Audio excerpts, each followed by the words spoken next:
Hello students, आज के इस वीडियो लेक्चर में हम new models of banking cover up करेंगे। तो इसका एक्सप्लेनेशन स्टार्ट करने से पहले मैं आपसे रिक्वेस्ट करूंगी कि अगर अभी तक आपने मेरे चैनल को सब्सक्राइब नहीं किया है तो चैनल को सब्सक्राइब कीजिए एंड चैनल लिंक अपने फ्रेंड्स के साथ शेयर करना मत भूलिएगा। वीडियो को जरूर से लाइक कीजिएगा। सो द फर्स्ट वन है यहाँ पे small finance bank. Small finance bank कौन से बैंक्स है? तो ये जो स्मॉल फाइनेंस बैंक है ये है ना, these are a type of niche banks in India, and these banks with a small finance bank license, and इनके पास जो लाइसेंस होता है वो स्मॉल फाइनेंस का मतलब छोटे छोटे फाइनेंस करने का, छोटे छोटे लोन्स प्रोवाइड करने का, क्रेडिट फैसिलिटीज प्रोवाइड करने का इनके पास है ना जो है वो लाइसेंस होता है। एंड ये किसे प्रोवाइड करते हैं? बेसिक बैंकिंग सर्विसेज प्रोवाइड करते हैं ऑफ एक्सेप्टेंस ऑफ डिपॉजिट्स। ये डिपॉजिट्स भी एक्सेप्ट करते हैं एज वेल एज ये ना लोन, मतलब है ना ये उधार में पैसा भी देते हैं, लोन भी देते हैं। The aim behind these banks, इन बैंक्स के पीछे जो एम है इनके बैंक्स का कि टू प्रोवाइड फाइनेंशियल इंक्लूजन। ये फाइनेंस के साथ साथ में ये है to the sections of economy, जो inclusion to the sections of economy not being served by other banks. जो दूसरी बैंक्स है ना जिन स्मॉल बिजनेस यूनिट्स को, स्मॉल मार्जिनल फार्मर्स को, माइक्रो एंड स्मॉल इंडस्ट्रीज को एंड अनऑर्गेनाइज सेक्टर्स को जो दूसरे बैंक्स जो लोन नहीं देती, उधार में पैसा नहीं देती, तो इन ये जो इंक्लूजन सेक्शंस है जो इकोनॉमी के जो है ना निचले दर के जिनको बैंक नहीं लोन देती अदर बैंक्स, तो उनको ये फाइनेंशियल असिस्टेंस प्रोवाइड करती है, फाइनेंस प्रोवाइड करती है। Now existing non banking financial companies जिसे हम एनबीएफसी बोलते हैं, non banking financial companies NBFC. तो यहाँ पे माइक्रो फाइनेंस इसका जो शॉर्ट फॉर्म से existing non banking financial companies मतलब NBFC, then micro finance institution MIF and MFI and local area banks that is LAB can apply to become small finance banks। तो ये जो है वो apply कर सकते हैं स्मॉल फाइनेंस बैंक्स मतलब सेटअप करने के लिए एप्लीकेशंस डाल सकते हैं। Now these banks can promoted either by individuals। तो इन बैंक को कौन प्रमोट करेगा? तो या तो एक सिंगल बंदा, इंडिविजुअल बंदा भी इसे प्रमोट कर सकता है, या कॉर्पोरेट कोई एंड ट्रस्ट बनाकर कोई इस बैंक को ओपन कर सकता है, या सोसाइटीज, तो कोऑपरेटिव सोसाइटीज मतलब सोसाइटीज। तो यहाँ पे इंडिविजुअल बंदा या फिर कॉर्पोरेट देन ट्रस्ट, कोई भी ट्रस्ट और या फिर कोई भी सोसाइटीज इसको इस बैंक को प्रमोट कर सकते हैं। खाली इसमें क्या है करना है कि जो है ना एग्जिस्टिंग नॉन बैंकिंग जो फाइनेंशियल कंपनीज है जो बैंकिंग लाइन में नहीं है, या माइक्रो फाइनेंशियल इंस्टीट्यूशन जो है जो छोटे छोटे फाइनेंस प्रोवाइड करती है, लोकल एरिया में जो बैंक्स है जिन्हें हम लैब बोलते हैं, तो वो लोग आगे आ सकते हैं और वो अपने बैंक को मतलब वो सेटअप कर सकते हैं, स्मॉल फाइनेंस बैंक सेटअप कर सकते हैं। Now they are established as public limited companies in the private sector under the companies act के तहत, अंडर कंपनीज एक्ट के तहत ये प्राइवेट सेक्टर में ये पब्लिक मतलब ये एस्टेब्लिश कर सकते हैं limited companies, public limited companies करके, मतलब they are established as public, उनको as a public limited company करके एस्टेब्लिश किया जा सकता है प्राइवेट सेक्टर्स में अंडर द कंपनीज एक्ट 1956 के तहत। एंड दे गवर्न बाय, और इनको कौन गवर्न करता है? तो है ना एक बात याद रखिए कि जो बैंकिंग है वो सारा का सारा reserve Bank of India act 1934 के प्रोविजंस रूल्स के तहत गवर्न किए जाते हैं। बैंकिंग रेगुलेशंस एक्ट 1949 के तहत ये गवर्न होते हैं। And there is no territorial restrictions of these banks, यहाँ पे कोई भी इन पे कोई रिस्ट्रिक्शंस नहीं होता है, एरिया वाइज इनका कोई टेरिशियल रिस्ट्रिक्शंस नहीं होता है। जो भी मतलब existing non banking financial companies है, एनबीएफसी है, जो माइक्रो फाइनेंस इंस्टीट्यूशन है, तो वो लोग सेटअप कर सकते हैं ये बैंक को। They were set up with the twin objectives, इनके ट्विन मतलब ड्यूअल ऑब्जेक्टिव, दो ऑब्जेक्टिव है of providing an institutional mechanism, ये institution of for promoting rural areas को, जो रूरल छोटे छोटे गांवों को उनको प्रमोट करने के लिए उनको है ना फाइनेंस प्रोवाइड करना, and semi urban savings and for providing credit, मतलब ये है ना सेविंग्स के लिए क्या करती है, प्रमोट करती है कि भाई आओ और सेव करो, सेविंग्स करो, हमारे बैंक में आप पैसा अपना डिपॉजिट करो। एंड एज वेल एज ये है ना क्रेडिट लोन देती है for viable economic activities in the local area, उनके जो लोकल एरियाज हैं उसमें वहाँ जहाँ तहाँ लोकल मतलब सराउंडिंग में लोकल एरिया में जिनको लोन वगैरह है चाहिए है तो वो छोटा स्मॉल फाइनेंस प्रोवाइड करती है, क्योंकि स्मॉल फाइनेंस बैंक्स होती हैं। यहाँ पे objectives of small finance bank, तो प्रोविजन ऑफ मतलब इनका क्या मोटो होता है कि भाई आप सेविंग्स करो for unserved and underserved sections of population, जिनको मतलब जो हम बोल सकते हैं बैकवर्ड मतलब इकोनॉमिकली जो बैकवर्ड सेक्शंस है, अनसर्व्ड अंडरसर्व्ड एंड अनसर्व्ड जो है वो लोग अपनी सेविंग्स कर सकते हैं।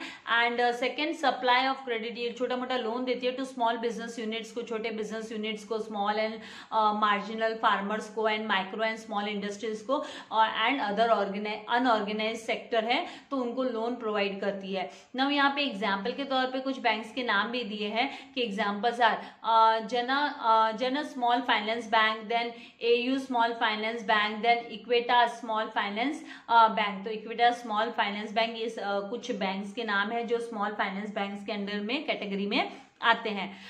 देन यहाँ पे ये था small finance bank. Now payment bank कौन से होते हैं, तो पेमेंट बैंक ये भी यहाँ पे हम न्यू ये नए टाइप के बैंक्स हैं। हम ऑलरेडी ये जो हमने कल के प्रीवियस वीडियो में हमने स्टडी किया था कि है ना इन्वेस्टमेंट बैंक्स 9 टाइप्स के बैंक्स हमने स्पेशलाइज्ड बैंक, और अब ये जो हम कर रहे हैं वो है न्यू मॉडल्स ऑफ बैंकिंग, तो जिसके अंडर में स्मॉल फाइनेंस बैंक एंड जो सेकेंड इसका टाइप है वो है पेमेंट बैंक। तो ये पेमेंट बैंक कौन सी होती है, तो it is a new model of banking, ये भी नया मॉडल ऑफ बैंकिंग है and it is conceptualized by the, इसको किसने लाया है, तो रिजर्व बैंक ऑफ इंडिया का कॉन्सेप्ट है ये कि द मेन एम इसका क्या होता है, ऑफर करना, सर्विसेज ऑफर करना। किसको सर्विस ऑफर करते हैं, तो स्मॉल बिजनेसेस को एंड जो जिनकी लो इनकम पीपल है, जिनकी कम इनकम होती है, लो इनकम है मतलब इकोनॉमिकली बैकवर्ड जो सेक्शन है सोसाइटी का, तो उनको ये सर्व करते हैं। And it is like any other bank, दूसरे बैंक ऐसे सर्विसेज प्रोवाइड करते हैं as it can carry out most of banking functions, like ये है ना रेमिटेंसेज सर्विसेज प्रोवाइड करती है, भाई एक का चेक यहाँ से वहाँ पास करना, बिल्स ऑफ एक्सचेंज का जो पैसा है वो कलेक्ट करना, फिर मोबाइल बैंकिंग की फैसिलिटी भी प्रोवाइड करती है, एटीएम कार्ड्स भी प्रोवाइड करते हैं, नेट बैंकिंग भी ये प्रोवाइड करते हैं payment bank. So but it is not allowed to issue loans. खाली इसका क्या ड्रॉबैक है कि ये जो पेमेंट बैंक्स है ना वो लोन इशू नहीं करते हैं, ये they don't issue loans and credit cards, इनको खाली credit cards and loan issue नहीं कर सकते, ये लोन नहीं दे सकते हैं। पेमेंट बैंक्स जो है वो लोन इशू नहीं कर सकते, मतलब ये है ना सर्विसेज देने का, फाइनेंशियल सर्विसेज, इनका जो मोटो है वो क्या है, फाइनेंशियल सर्विसेज प्रोवाइड करना है छोटे छोटे बिजनेस यूनिट्स को एंड लो इनकम पीपल को फाइनेंस ऑफर करने का, फाइनेंशियल सर्विसेज ऑफर करती है, फाइनेंस नहीं ऑफर करती है। याद रखना है आपको वर्ड यहाँ पे कि फाइनेंस ऑफर नहीं करती है पेमेंट बैंक, ये फाइनेंशियल सर्विसेज ऑफर करती है। And similarly it can accept the demand deposits, DD जो है ओनली अप टू ₹1 लाख का, खाली 1 लाख रुपए तक का ये डीडी है वो एक्सेप्ट करते हैं। And Indian post payment bank, जैसे यहाँ पे एग्जाम्पल के तौर पे Indian post payment bank, then Airtel payment bank, then Paytm payment bank are some of the examples of active payment banks to the date. तो ये सब एक्टिव पेमेंट, हम पेटीएम का तो हम नाम भी सुनते हैं राइट, पेटीएम करो। तो ये जो पेमेंट बैंक्स है ये मॉडल जो है बैंकिंग का नया बैंकिंग मॉडल है एंड ये कॉन्सेप्ट को यहाँ पे रिजर्व बैंक ऑफ इंडिया ने, इंडिया में रिजर्व बैंक ऑफ इंडिया ने लाया है। तो इनका मेन ऑफर क्या करते हैं, ये ऑफर करते हैं फाइनेंशियल सर्विसेज ऑफर करने का काम करते हैं। नाउ आगे हम अभी स्टडी करने वाले functions of commercial banks. Commercial banks के फंक्शंस क्या है, उनके काम क्या है, क्या कामकाज करते हैं, क्या एक्टिविटीज वो करते हैं। तो functions of commercial banks, the functions of commercial banks can be broadly divided into 2 groups, 2 group में हम इसे डिवाइड कर सकते हैं। एक तो फंक्शंस में जिसमें फंक्शंस के अंदर में प्राइमरी फंक्शंस है, दूसरा फंक्शन है सेकेंडरी फंक्शंस। तो आज के इस वीडियो में हम प्राइमरी फंक्शंस का कवर अप करेंगे। एक्सेप्टिंग डिपॉजिट, डिपॉजिट एक्सेप्ट करने का काम, and granting loans and advances, business units को लोन एंड एडवांसेस ग्रांट करने का उसकी ये काम करते हैं, सैंक्शन करने का, लोन सैंक्शन करने का, एडवांसेस सैंक्शन करने का काम करती है ये बैंक्स। तो प्राइमरी फंक्शंस कमर्शियल बैंक का प्राइमरी फंक्शन है, the primary functions of commercial banks are known as core banking function. ये मेन उनका बैंकिंग फंक्शन हो गया, उनका कोर मतलब मेन बैंकिंग फंक्शन हो गया। The primary functions are as follows, तो एक्सेप्टिंग डिपॉजिट्स, तो कमर्शियल बैंक्स कलेक्ट डिपॉजिट्स, वो कलेक्ट करते हैं deposits from individuals, particular single person से एज वेल एज ऑर्गेनाइजेशन से कलेक्शन करती है। And the deposits can be, और फिर उस डिपॉजिट को क्या किया जाता है, द डिपॉजिट, वो जो डिपॉजिट है उसको हम क्लासीफाई कर सकते हैं टू टाइप्स में, time deposit and demand deposit. Now time deposit का मतलब क्या होता है, डिमांड डिपॉजिट का मतलब क्या होता है, वो हम स्टडी करेंगे। तो टाइम डिपॉजिट का मतलब है कि time deposits are called as time deposits because, क्यों इसे टाइम डिपॉजिट बोलते हैं, because they are paid to the customers after the expiry of decided time. जो डिसाइड किया जाता है टाइम डिसाइड करने के एक्सपायरी के बाद में, जब वो टाइम खत्म हो जाता है, एक्सपायर हो जाता है, उसके बाद में इसका रीपेमेंट किया जाता है, रीपेमेंट किया जाता है इस डिपॉजिट्स का। तो इसके अंडर में जो एग्जाम्पल है इस डिपॉजिट का, जो एग्जाम्पल है वो है फिक्स डिपॉजिट। और यहाँ पे फिक्स डिपॉजिट मतलब fix deposit is an account, ये क्या है, एक अकाउंट है where fixed amount is kept, fixed amount रखा जाता है, फिक्स्ड अमाउंट रखा जाता है for it is kept for period of time bearing fixed interest rate, ताकि कि जितने समय तक का, जितने फिक्स टाइम मतलब 1 साल की एफडी है, 2 साल की एफडी है, 3 साल की एफडी है, तो उसके अकॉर्डिंगली फिर उसके ऊपर फिक्स रेट ऑफ इंटरेस्ट भी मिलता है, उस पर जो इंटरेस्ट मिलता है वो भी फिक्स रेट ऑफ इंटरेस्ट होता है। तो रेट ऑफ इंटरेस्ट इज ये है ना, कंपैरेटिवली जो हमारा सेविंग अकाउंट में जो पैसा हम जमा कराते हैं उससे कंपैरेटिवली ज्यादा होता है इसका फिक्स डिपॉजिट का रेट ऑफ इंटरेस्ट। क्यों ज्यादा होता है, क्योंकि ये आपको उस पर्टिकुलर पीरियड तक रखना पड़ता है, 1 साल का 2 साल का है तो वो टाइम तक रखना पड़ता है। अगर इसके बीच में अगर आप एफडी ब्रेक करते हो तो फिर आपको कुछ उस पे ना आपको कम रेट मिलती है फिर। तो यहाँ पे and varies with the deposit period, और डिपॉजिट पीरियड के हिसाब से इंटरेस्ट का भी चेंज होता है। नाउ नॉर्मली विड्रॉवल इसका, इस अमाउंट को है ना हम विड्रॉ नहीं कर सकते, इज नॉट परमिटेड, इसका विड्रॉवल नहीं, परमिशन नहीं है before maturity date, maturity date से पहले आप पैसा नहीं निकाल सकते हो। इन केस अगर निकालना भी पड़ा आपको, अगर कोई डिपॉजिटर विड्रॉ भी करता है, अगर बिफोर मैच्योरिटी डेट अगर वो विड्रॉ भी करता है ये पैसा, तो bank will reduce the interest rate. तो फिर बैंक क्या करेगी, इंटरेस्ट रेट रिड्यूस कर देगी। क्यों इंटरेस्ट रेट रिड्यूस कर देगी, भाई आपने प्रॉमिस किया कि भाई 2 साल रखेंगे, आप 1 साल में ही निकाल रहे हो। बैंक या पैसा अपने पास थोड़ी ना रखती है, बैंक इंटरेस्ट कहां से देती है हमको, बैंक इंटरेस्ट हमें है ना, इसी जो हमने पैसा डिपॉजिट कराया बैंक में, बैंक उसको है ना लोगों को लोन देकर, और फिर लोन के थ्रू जो बैंक को इंटरेस्ट रिसीव होता है, एक्स्ट्रा अमाउंट रिसीव होता है, वही हमारी तरफ डाइवर्ट करती है बैंक थोड़ा अमाउंट, राइट। तो for amount deposited in this account और फिक्स डिपॉजिट रिसिप्ट मिलती है हमको, एफडीआर मिलते हैं, फिक्स डिपॉजिट रिसिप्ट इशू की जाती है बैंक हमें, क्योंकि एक्नॉलेजमेंट देते हैं ना, जैसे आप है ना कॉलेज की फीस पेमेंट कर रहे हो तो आपको जो रिसिप्ट मिलती है, फी रिसिप्ट मिलती है, वैसे ही यहाँ पे फिक्स डिपॉजिट की रिसिप्ट मिलती है। एंड अगेंस्ट दिस रिसिप्ट, और इस रिसिप्ट के अगेंस्ट अगर है ना किसी को इमरजेंसी हुई तो वो लोन भी ले सकता है, loan can be taken from the bank, bank से वो लोन भी ले सकता है एफडी को तुड़वाने से पहले। एफडी को समय से पहले तुड़ाने से अच्छा लोन अगर किसी को लेना है तो वो बंदा लोन भी ले सकता है एफडी को सामने रखकर। नाउ जो सेकेंड टाइप है वो है ये टाइम डिपॉजिट का। हाँ, हम टाइम डिपॉजिट के टाइप्स क्योंकि time deposit is further divided into fixed deposit and recurring deposit. अभी रिकरिंग डिपॉजिट, रिकरिंग अकाउंट नाम बहुत आप लोगों ने सुना होगा। तो it is operated by salaried person. इस अकाउंट को कौन ओपन करता है, तो सैलरीड पर्सन, जिनकी सैलरी आती है, फिक्स सैलरी आती है हर महीने, तो वो कुछ अमाउंट है ना रिकरिंग डिपॉजिट करवा देते हैं। या बिजनेसमैन है जिसको रेगुलर इनकम होती है, हैविंग रेगुलर इनकम, तो अ सर्टेन फिक्स्ड सम आपको याद रखना है, फिक्स्ड अमाउंट ऑफ मनी। जैसे आपने डिसाइड किया कि भाई 1000 आपको रिकरिंग अकाउंट में डालना है, तो आप 1000 हर महीना डालोगे, is deposited into the bank account every month, हर महीना। एंड विड्रॉवल ऑफ एक्यूमुलेटेड, और जो जमा किया हुआ पैसा, एक्यूमुलेटेड मतलब कलेक्टेड अमाउंट, जो जमा किया हुआ पैसा है, अलॉन्ग विद इंटरेस्ट आप विड्रॉ कर सकते हो, इज पेड आफ्टर, उसकी मैच्योरिटी डेट के बाद में। अगर आप 2 साल के लिए रिकरिंग कंटिन्यू करना चाहते हो तो 2 साल के बाद में आपको इंटरेस्ट के साथ में मिलेगा, paid after the interest. And rate of interest ये है ना, वो हमारे सेविंग अकाउंट से हायर होती है, is higher than saving account which is similar to the fix deposit. तो हम रिकरिंग डिपॉजिट को भी फिक्स डिपॉजिट के जैसे बोल सकते हैं कि इसके जैसा ही होता है, सिमिलर होता है फिक्स डिपॉजिट की तरह। नाउ सेपरेट पासबुक इसके लिए मेंटेन होती है, इसके लिए सेविंग्स अकाउंट वाली पासबुक नहीं होती है, separate passbook is provided to know the position of RD account. RD account हम इसको इन शॉर्ट बोलते हैं आरडी अकाउंट, मतलब रिकरिंग डिपॉजिट अकाउंट। नाउ जो सेकेंड टाइप है वो है डिमांड डिपॉजिट। ये टाइम डिपॉजिट के टाइप्स थे, fix deposit and recurring deposit. अभी डिमांड डिपॉजिट, डिमांड डिपॉजिट कौन से होते हैं? तो demand deposits are those which are repaid to customer whenever they demand. जब उनकी इच्छा होती है तब उन कस्टमर को अपना पैसा मिल जाता है। तो that means money can be withdrawn as per the wish. इसका मतलब उनकी इच्छा के हिसाब से, जब विल है, उनकी इच्छा है कस्टमर की, वो अपना पैसा निकाल सकते हैं थ्रू विड्रॉवल स्लिप्स। मतलब है ना, आप देखो ना, बैंक से अगर आप पैसा निकालने जाते हो अपने खाते से, तो मतलब अगर अपने पेरेंट के, तो वहां पे आपको स्लिप भरनी होती है। तो विड्रॉवल स्लिप फिल करके, या चेक, आप है ना चेक के थ्रू या एटीएम कार्ड्स के थ्रू आप अपना पैसा निकाल सकते हो, या ऑनलाइन ट्रांसफर के थ्रू अपना पैसा आप इधर से उधर ट्रांसफर कर सकते हो। तो ये डिमांड डिपॉजिट में होता है। अभी डिमांड डिपॉजिट भी डिवाइडेड है टू टाइप्स में। एक तो होता है डिमांड डिपॉजिट का सेविंग अकाउंट होता है, और दूसरा टाइप है वो है करंट अकाउंट है। अभी सेविंग अकाउंट कौन सा है?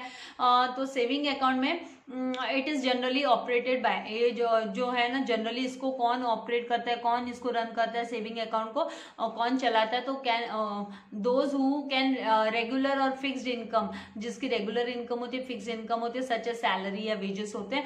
और इनका जो मेन एम होता है ना, वो डिपॉजिट अकाउंट का, ऑफ दिस डिपॉजिट अकाउंट क्या कि है ना, एक हैबिट, एक है ना आदत डालते हैं लोगों में कि भाई कुछ पैसा आपको साइड में रखना चाहिए सेविंग। आपने इकोनॉमिक्स में भी पढ़ा होगा सेविंग्स को लेकर कि भाई है ना, सेविंग 11th स्टैंडर्ड में भी आपके कॉन्सेप्ट था, ये चैप्टर नंबर 1 में इकोनॉमिक्स में भी था कि भाई सेविंग्स क्या है, तो सेविंग का मतलब क्या है। तो सेविंग वो पैसा है जो आज आप करंट समय में उसको यूज नहीं करते हो, पैसे को आप फ्यूचर नीड के लिए उसको यूज करना चाहते हो, तो आप साइड में पैसा अपना जमा करते हो, तो दैट इज सेविंग। तो to encourage habit of saving among the people, and these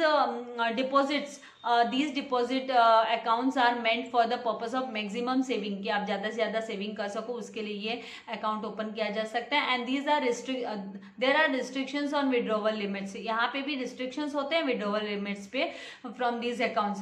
तो restrictions कितनी है? तो the accounts carry, यहाँ पे लो रेट डिपेंड करता है, ये जो restrictions है ना, ये वेरी करता है, ये आपके बैंक टू बैंक के हिसाब से। इसमें 5 बार आप महीने में एक बार, महीने में 5 ही बार विड्रॉ कर सकते हो, या 6 बार ही विड्रॉ कर सकते हो। तो ये ऐसे रिस्ट्रिक्शंस होते हैं, डिपेंड करता है bank to bank.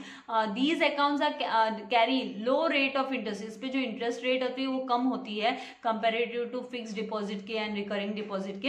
And interest is credited monthly, और मंथली है ना इसमें इंटरेस्ट क्रेडिट होता है, quarterly, half yearly, yearly basis पे इसमें अपना जो सेविंग अकाउंट है उसमें इंटरेस्ट आता है। नाउ पासबुक फैसिलिटी अवेलेबल है इसमें पासबुक फैसिलिटी अवेलेबल है। एंड बैलेंस, हमको एसएमएस भी आ जाता है बैलेंस का, जैसे ही हमने एटीएम से पैसा निकाला, हमारे अकाउंट में से कितना पैसा है हमने निकाला, या हम किसी ने हमारा ऑनलाइन ट्रांजेक्शन हमने किया है, तो उसका एसएमएस आता है हमको। देन अकाउंट का स्टेटमेंट भी मिलता है, मिनी स्टेटमेंट। जब आप देखो ना एटीएम से पैसा निकालते हो तो मिनी स्टेटमेंट आप ले सकते हो। तो facilities are provided to account holder to ascertain the financial position, उनकी फाइनेंशियल पोजीशन जानने के लिए वो फाइंड आउट कर सकते हैं। मिनी स्टेटमेंट निकाल के पासबुक को अपडेट करा के उसमें देख सकते हैं, बैलेंस एसएमएस आता है उससे देख सकते हैं कि भाई कितना पैसा अभी भी अकाउंट में बाकी है ना। फॉर सेविंग अकाउंट होल्डर को क्या करना पड़ता है? सम बैंक्स प्रोवाइड, कुछ बैंक्स है ना वो सेपरेट फैसिलिटी प्रोवाइड करती है फॉर फ्लेक्सी डिपॉजिट के लिए भी। मतलब आप अपने हिसाब से डिपॉजिट्स कर सकते हो, फ्लेक्सी डिपॉजिट। तो दिस फैसिलिटी का ये किसका कॉम्बिनेशन होता है? The advantages of saving account का एडवांटेज भी मिलता है और इसमें फिक्स डिपॉजिट अकाउंट का भी एडवांटेज मिलता है। तो this is not a separate deposit account, ये कोई सेपरेट डिपॉजिट अकाउंट नहीं है, it is a type of saving bank account और a current deposit account with special features and benefits. इसके साथ में स्पेशल फीचर्स एंड बेनिफिट्स तो ये सब बैंक नहीं देते, कुछ बैंक देते हैं, प्रोवाइड करते हैं। Now in case of multi option deposit account, multi option deposit account होता है तो the excess amount after a particular limit, आप है ना पर्टिकुलर लिमिट के बाद अगर आपका एक्सेस अमाउंट बढ़ जाता है, गेट्स ऑटोमेटिकली ट्रांसफर, तो वो ऑटोमेटिकली है ना फिक्स डिपॉजिट में ट्रांसफर हो जाता है। तो when adequate funds are not available, और जब है ना ज्यादा पैसा सफिशिएंट एडिक्वेट फंड नहीं अवेलेबल है टू ऑनर पेमेंट्स, और तो अगर आपका चेक, अगर आपका ऑनर होना है, मतलब अगर आपने किसी को आपका मतलब आपका फी पेमेंट करने के लिए, मान लीजिए आपके मम्मी ने चेक दिया और आपके मम्मी के चेक खाते में पैसा नहीं है और चेक इन सेविंग्स अकाउंट, तो ये जो फंड है ना, funds get transferred from fix deposit, तो जो फंड है ना जो फिक्स डिपॉजिट में जमा हुआ है वो ट्रांसफर हो जाता है टू सेविंग बैंक अकाउंट में, वो ट्रांसफर हो जाता है। तो जब एक्सेस होता है तो वो फिक्स डिपॉजिट में चला जाता है और फिर वो, तो ये कुछ ही बैंक है जो ये फैसिलिटी देते हैं, फ्लेक्सी डिपॉजिट वाली फैसिलिटी प्रोवाइड करते हैं। तो आई होप आपको इसका कॉन्सेप्ट समझ में आ गया है। नाउ नेक्स्ट है करंट अकाउंट। तो करंट अकाउंट का क्या है, तो करंट अकाउंट में this account is operated by business firm. इसको बिजनेस फर्म को ही मिलता है ये अकाउंट, करंट अकाउंट की फैसिलिटी। आप अकाउंट्स में भी पढ़े होगी करंट अकाउंट, राइट। तो अदर कमर्शियल ऑर्गेनाइजेशन, जो अलग दूसरे कमर्शियल ऑर्गेनाइजेशन है सच एज हॉस्पिटल्स हो गए, एजुकेशनल इंस्टीट्यूशंस हो गए, who have regular banking transactions, उनके रेगुलर बैंकिंग ट्रांजेक्शंस होते हैं। So in this account there is no restrictions. तो ये जो करंट अकाउंट क्यों ओपन करते हैं, क्योंकि यहाँ पे कोई रिस्ट्रिक्शंस नहीं होता है डिपॉजिट्स पे, क्योंकि रोज का पैसा आना जाना, आदान प्रदान पैसे का चलते रहता है एंड विड्रॉवल ऑफ अमाउंट चलते रहता है, तो नो इंटरेस्ट इज पेड। तो ये जो करंट अकाउंट होता है इसमें ना कोई इंटरेस्ट नहीं रिसीव होता, no interest is paid by the bank on this account and overdraft facility. लेकिन इस पे ओवरड्राफ्ट फैसिलिटी अवेलेबल होती है। ओवरड्राफ्ट फैसिलिटी क्या होती है, एग्जाम्पल अगर मैं आपको दूं, मान लीजिए किसी भी पर्टिकुलर अकाउंट, करंट अकाउंट में 10,000 रुपया ही है और है ना उस बंदे ने चेक है ना दे दिया 15,000 का, तो उसका जो 15,000 का चेक है ना वो बाउंस नहीं होगा, उसका पेमेंट कर देगी बैंक, लेकिन जो बाकी का वो 5,000 बैंक अपने पास से मिलाएगी। 10,000 आपके खाते में, 5,000 बैंक मिलाकर 15,000 में आपका चेक क्लियर कर देगी, चेक बाउंस नहीं होगा। तो उस केस में वो जो 5,000 एक्स्ट्रा बैंक ने अपनी तरफ से दिया उस पे बैंक कुछ सर्टेन चार्जेस लेती है जब तक हम उसको रीपेमेंट नहीं करते। तो ये ओवरड्राफ्ट फैसिलिटी होती है। एक तरीके से छोटा सा लोन ही हो गया for current account. Banks provide statement of account every month, और हर महीने है ना बैंक है ना स्टेटमेंट भी प्रोवाइड करती है। तो आई होप आपको ये जो प्राइमरी फंक्शंस है बैंक के वो समझ के, कमर्शियल बैंक के वो समझ में आ गए। और जो ग्रांटिंग लोन्स एंड एडवांसेस भी हम अभी फटाफट क्विकली कवर देते हैं, और फिर जो सेकेंडरी फंक्शंस है वो हम नेक्स्ट वीडियो में कवर अप करेंगे। तो ग्रांटिंग लोन्स एंड एडवांसेस क्या है, ये भी कमर्शियल बैंक का प्राइमरी फंक्शन के अंडर में ही आता है। तो banks grants loans and advances to business firm, business firm को लोन देती है, एडवांस मतलब एडवांस देती है, and others who are in need of bank funds, जिनको फंड्स की रिक्वायरमेंट होती है तो उनको फंड प्रोवाइड करती है। तो the loans are provided for longer period of time, लंबे समय के लिए लोन दिया जाता है फॉर 1 ईयर एंड मोर, 1 साल और 1 साल से ज्यादा का। And advances are provided for shorter period from, और एडवांसेस जो होते हैं वो छोटे समय के लिए होते हैं, 4 महीने से लेकर 1 साल के अंदर, तो उसको एडवांसेस बोला जाता है। लोन का मतलब the loans are provided for longer period of time from 1 year and more, and advances are provided for shorter period from 4 months to 1 year. So the advances are in the form of cash credit. तो advances है वो cash credit form में होते हैं, overdraft में हो गया, discounting of bills form में दिया जाता है। नाउ लोन्स तो commercial banks provide loan to businessman and others. तो the borrowers can use entire amount, borrower को चाहिए तो वो सारा का सारा जो जितना अमाउंट उसको सैंक्शन हुआ, मान लीजिए 5 लाख का लोन लिया तो 5 लाख एक साथ वो अपना यूज कर सकता है, और कैन विड्रॉ इन इंस्टॉलमेंट्स, और चाहिए तो इंस्टॉलमेंट में विड्रॉ कर सकता है। Now interest is charge on the amount sanction, interest कौन से अमाउंट पे चार्ज होता है, जो अमाउंट सेंक्शन किया जाता है उस अमाउंट पे चार्ज होता है। तो the loans are as follows, अलग अलग टाइप के लोन्स हैं। तो पहला शॉर्ट टर्म लोन्स किसे बोलते हैं, तो short term loans are from the period up to 1 year, जो 1 साल तक का लोन होता है, मतलब 1 मंथ से लेके 1 साल तक का जो लोन होता है, 15 दिन 1 महीना से लेके 1 साल तक का जो लोन होता है, to meet working capital requirement, जो है ना किसी भी बिजनेस फर्म की जो डे टू डे जो रिक्वायरमेंट्स होती है, वर्किंग कैपिटल रिक्वायरमेंट जिसे बोला जाता है, डेली जो एक्सपेंसेस होते हैं, डे टू डे के एक्सपेंसेस को मीट करने के लिए, फुलफिल करने के लिए रिक्वायरमेंट को बोरो करता है short term loan. Now medium term loans कौन सा होता है, तो 1 ईयर से लेके 5 ईयर्स तक का, 1 साल से लेके 5 साल तक के बीच का जो लोन होता है, ये भी working capital as well as fix capital requirement. Fix capital क्या होता है कि जैसे फिक्स एसेट्स परचेस करने के लिए, बाय करने के लिए जो लोन लेते हैं बिजनेस फर्म, राइट। तो यहाँ पे working capital and fix capital requirement को फुलफिल करने के लिए मीडियम टर्म लोन दिया जाता है 1 ईयर से लेके 5 ईयर्स तक का।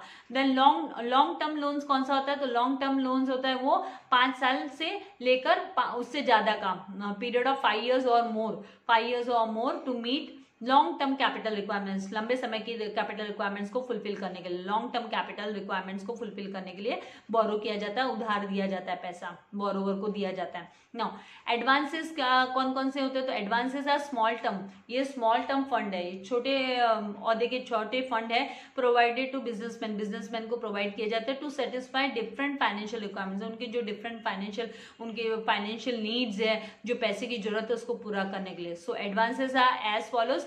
कैश क्रेडिट, कैश क्रेडिट क्या होता है, तो cash credit advances are provided to current account, ये current account and saving account holder को प्रोवाइड किया जाता है, दिया जाता है। And it provides working for long term period, longer period of time के लिए जो वर्किंग कैपिटल की रिक्वायरमेंट होती है उसको फुलफिल करता है।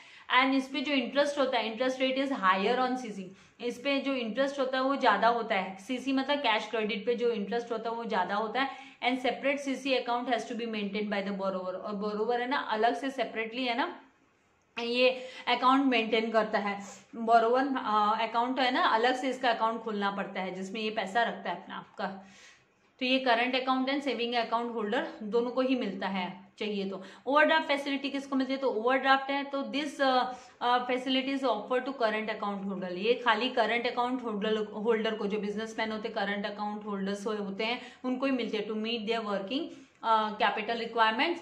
And the period can vary from, ये जो समय है, समय सीमा जो इसकी है वो 15 दिन से लेकर 60 दिन तक की हो सकती है। एंड इंटरेस्ट इज चार्ज, और इंटरेस्ट जो एक्चुअल अमाउंट विड्रॉन, जो एक्स्ट्रा जो अमाउंट बैंक अपने तरफ से देती है विड्रॉ करती है उसके ऊपर इंटरेस्ट चार्ज करते हैं। So no separate account is maintain, इसके लिए कोई सेपरेट अकाउंट मेंटेन करने की जरूरत नहीं है। And entries are shown in current account, current account में इसकी एंट्री दिखाई देती है। It is a temporary arrangement for short period, छोटे समय के लिए टेम्पररी अरेंजमेंट होता है, ये पैसे का एक तरीके से बैंक अरेंज करके देती है। नाउ नेक्स्ट है discounting of bills of exchange. आप बिल्स ऑफ एक्सचेंज का आप चैप्टर भी 7 चैप्टर आपने अकाउंट्स में भी पढ़ा है, तो बिल्स ऑफ एक्सचेंज आप अच्छे से जानते हो कि ड्रॉवर को जब है ना अर्जेंट में पैसे की रिक्वायरमेंट होती है तो वो अपने बिल को है ना डिस्काउंट करके लेता है बैंक से। तो the drawer of bills of exchange, और जो बेनिफिशियरी जिसे हम बोलते हैं can discount the bill with the bank and obtain an advance, और वो एडवांस बैंक से ले सकता है। मतलब उसका बिल तो बाद में ऑनर होने वाला होता है, लेकिन उसको इमरजेंसी होती है तो वो अपने बिल को डिस्काउंट करके ले सकता है। और फिर बैंक क्या करते हैं, ड्यू डेट पर है ना बैंक है ना ये पैसा रिकवर करती है, ड्रॉई से रिकवर करती है। तो इस तरीके से इसके ट्रांजेक्शन, ये जो कमर्शियल बैंक है इसके प्राइमरी फंक्शंस है।